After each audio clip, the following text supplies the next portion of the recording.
Hey, it's Shana Meyerson with YOGAthletica in Los Angeles, California, here today to do a deep dive into Dolphin Pose.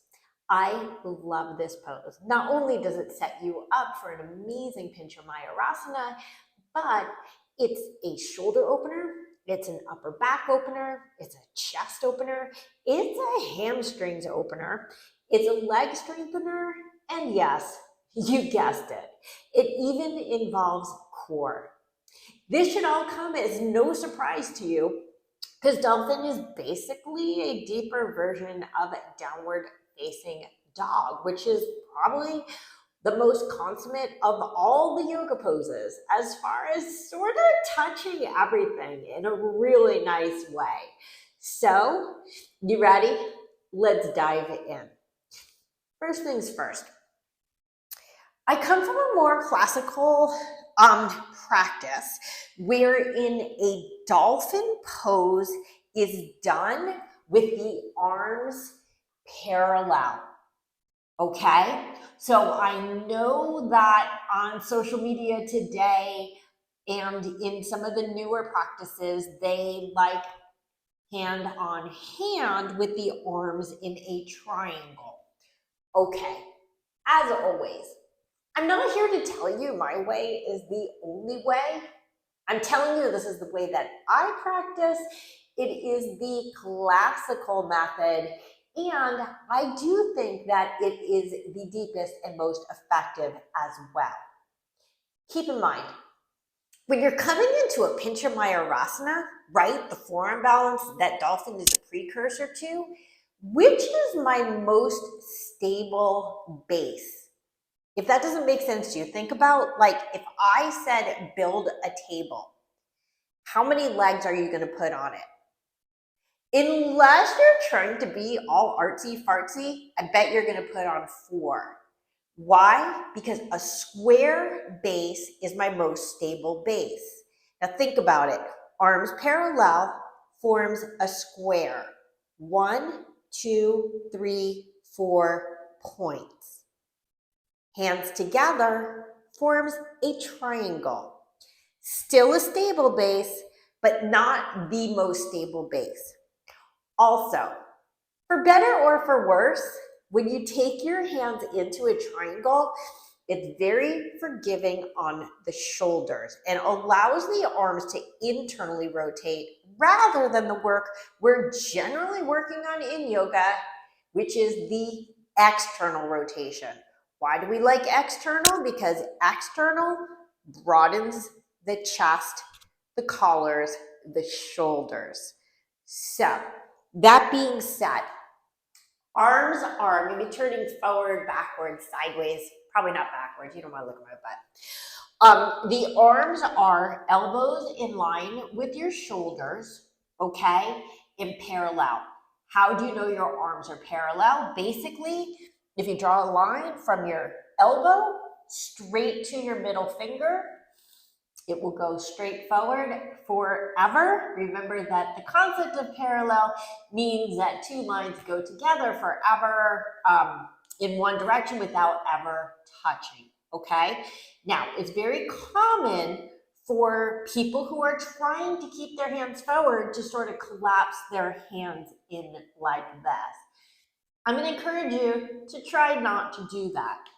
When I set up my arms for dolphin or for Pincha Mayurasana, what I like to do is I take my elbows a little closer than shoulders distance, because that way when they roll out, which they will inevitably do, they actually get stuck in the parallel position. Now, if you're wearing long sleeves, that won't work as much, but if you're wearing skin, it's literally like your skin goes like this, then it's all stretched out, then you're stuck and you are ready to go. Okay, let's turn sideways here.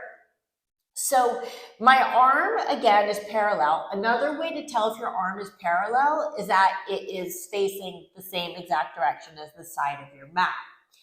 My other arm goes parallel as well. Now, when I am preparing to go into my dolphin, I first melt my shoulders. Okay? So what is that? That is spinal extension, right?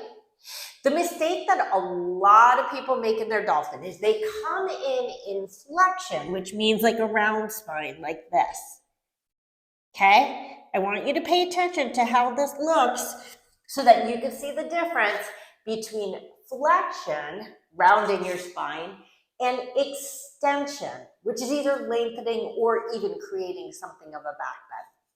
Okay, what's more, when I create that extension, besides opening up my upper back, once again, it takes me into the breadth, with a D, breadth, broadness, of the collarbones and shoulders, the opening of my chest. Okay, so my arms come down, they're nice and parallel. I pulled them in a little bit so that when they come out, they get stuck. I lean back, melting my chest, a lot like a puppy dog pose, right? And then I straighten my legs. Now, you can see right now, I am very far back with my feet. For a lot of people, this is pretty much as far in as they're going to be able to go with straight legs. Is that a problem? Absolutely not. Everything about yoga is going to and respecting your personal edges. So, what I'm going to be talking about is finding your edge and how to move into it for maximum efficiency and benefits in this pose. If yours is nice and long like that, all good. But practice this pose every day, because you will get closer and closer when you integrate this into your daily practice. Oh, quick plug. If you're not already signed up for my Vimeo channel of full-length classes, you should be. That's how you're going to get the flexibility, the strength, the balance, the depth, the knowledge to do all of the things that I teach here on YouTube. There's a link in the description. Okay, so my arms are set up. I drop my chest low. I push my legs straight. How far apart are my feet? Of course, they're hips width apart. Hopefully that goes pretty much without saying. But let me say this. When you're going up into your Pincha Mayurasana, you can absolutely pull your feet together first, so you're coming from sort of like a balanced centered point. Okay, so once I'm in, the first thing I want to do, not the first, after I melt my chest, is push my shoulders back, push my thighs back, and try to get my heels down to the floor. Now, if you're in a very long stance like that, most likely, unless you have obscenely and monstrously long Achilles tendons, your heels won't go all the way to the floor. That's okay. The stretch doesn't come from touching the floor. The stretch comes from moving your heels towards the floor, okay? As you walk in closer, it's going to be easier and easier to get those heels down. Now, as I start to walk in, there are a few things that have to happen. A, keep your legs straight. So I'm going to walk in as far as I can with my legs straight. And as I come in, you'll see I no longer actually even have to try to get my heels down. They come down 100% naturally. In order to get my legs straight, when my legs are that far forward, my hamstrings are stretching like crazy. My quadriceps are fully engaged, okay? And my hips, particularly my sits bones, are lifting up to create extra length in the back and the back of my legs. Okay, so that's the first half of the pose. Now, the second half of the pose is the more important one, if you ask me, because again, I'm not concerned how far forward you go. When we are trying to use this pose to open the shoulders and upper back, which it is an amazing upper back and shoulder opener, remember how we set up that spinal extension, which is also a way of saying shoulders back and down in the beginning? Here's the challenge. You need to maintain that back and down shoulder positioning as you walk forward. Remember my warning about spinal flexion? So what I see typically, well, typically people don't even set up their spines, but let's go ahead, set up my spine. I walk in and then people go way forward and they round their backs like this. Look familiar? If it doesn't, you may want to videotape yourself. And if you're a teacher, watch for it in your students. Two things actually happened there. One, my shoulders went past my elbows. Okay, now I haven't mentioned this yet, but I'm mentioning it now. In your dolphin pose, shoulders do not go past your elbows. The second thing that happened, I rounded my spine. So I'm gonna do it one more time just so you can see it, so that when you videotape yourself, you can see, are you rounding your spine or are you staying in extension?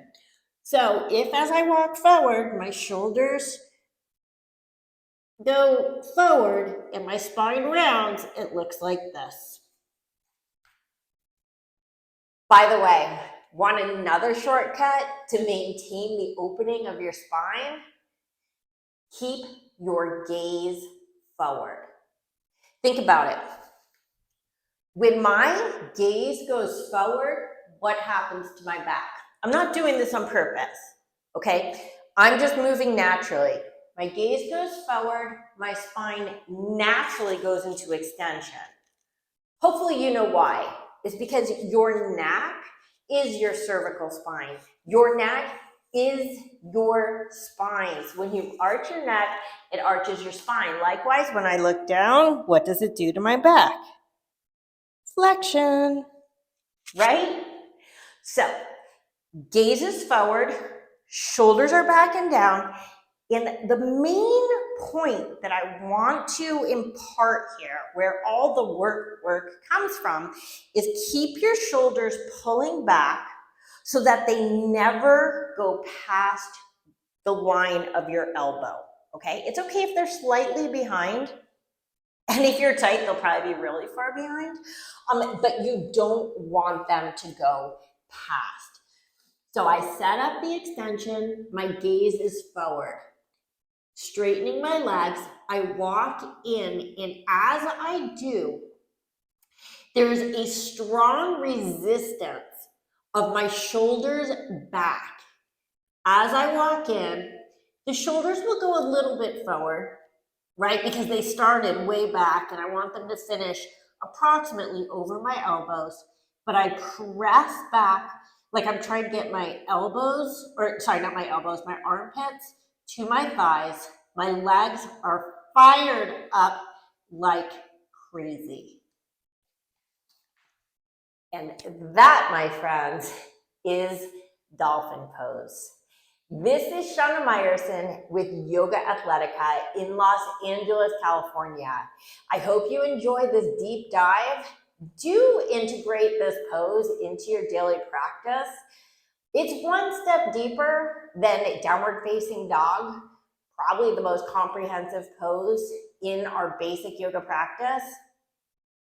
I say probably. You know what else is a super comprehensive pose, basic pose?